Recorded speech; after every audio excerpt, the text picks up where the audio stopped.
actually better value to come here at that time of year. And also buy your ticket early, because I foolishly waffled and bought my ticket at the last minute, and it went up to only 9% off instead of 25% off. So that's my fault, but we're here. I should also cover a couple things. There are lockers that you have to use, and if you don't bring your own towel, it's a $5 charge to use a towel here as well. Unfortunately, the lockers are $12 and $14, so not exactly a great value. You do get to use them for 10 hours, however, so you know, technically if you wanted to use it for your stay here and then go into Clifton Hill and then come back, you could technically do that too.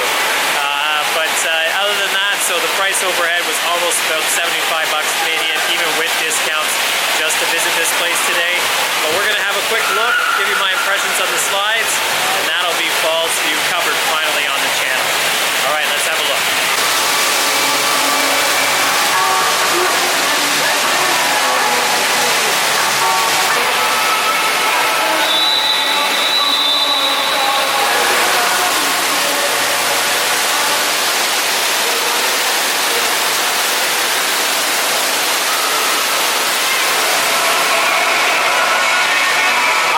Claim that this was the largest indoor water park in North America, which is a ridiculous statement. I don't even know where I read that.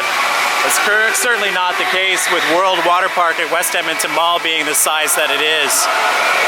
So you have 4 tube slides here, as you can see on the right hand side. Now the most popular one is this purple one in front of me, because it is the bowl. Surprising it's taken me this long to actually go onto a bowl slide. It's pretty decent, but one thing I do need to mention about the slides in this park is that you can notice that they're pretty dirty. Like people have been rubbing against like the actual surface. You can notice that like they're just dirty in those areas. So it certainly is showing its age for sure. I also would not call any of these slides that intense. They're not that intense at all.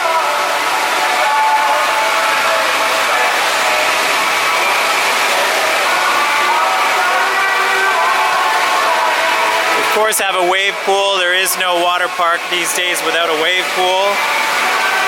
So there you have the representative one here. And on the other side here you have the other 4 major speed slides, the body slides.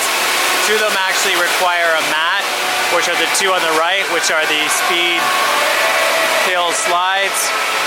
Now my favorite is definitely probably the yellow canyon drop, as it's the most intense.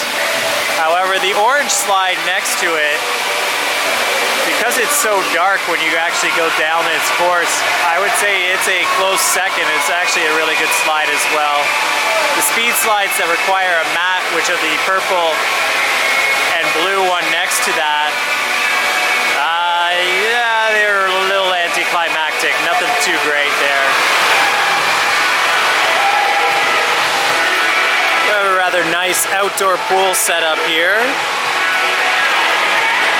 Actually, probably one of the better outdoor pools in Niagara. It's a hidden secret of this place.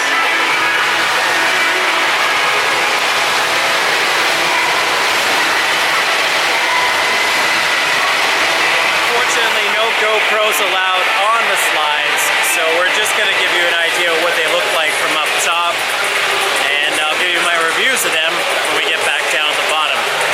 Can't take the camera on the ride, even though they do allow filming obviously inside the park, just no on-ride filming or on-slide filming.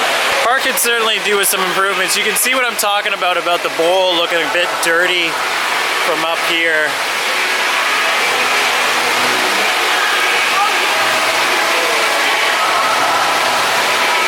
It's a good example of that there for you.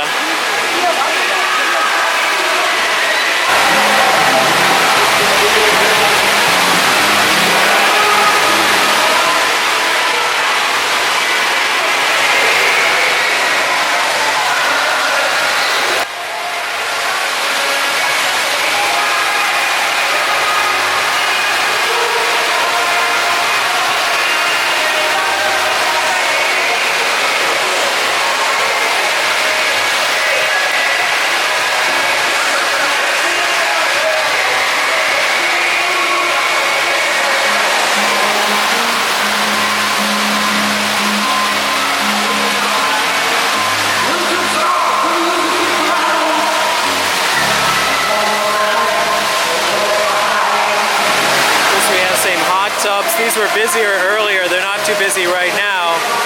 Perfect time to go for a little dip. I find hot tubs all that popular anymore when it comes to water parks.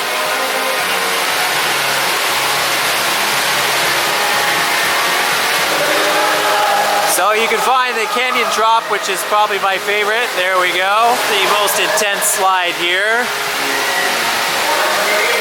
The orange number right next to it is actually not bad either, as it's completely in the dark when you go inside. I'd say the oranges are the wins, as the orange tube slide on the other side as well completely submerges you in darkness for 2 points during its trip, which makes it my favorite of the tube slides for sure, better than the bowl.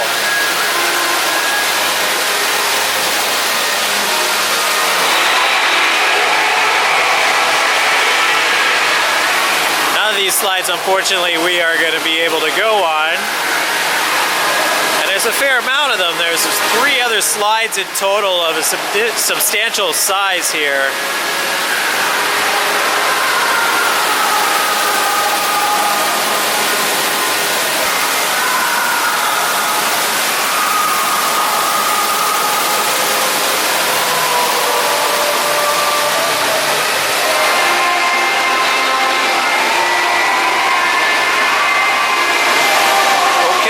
There's not much on-ride action I can get for you guys here.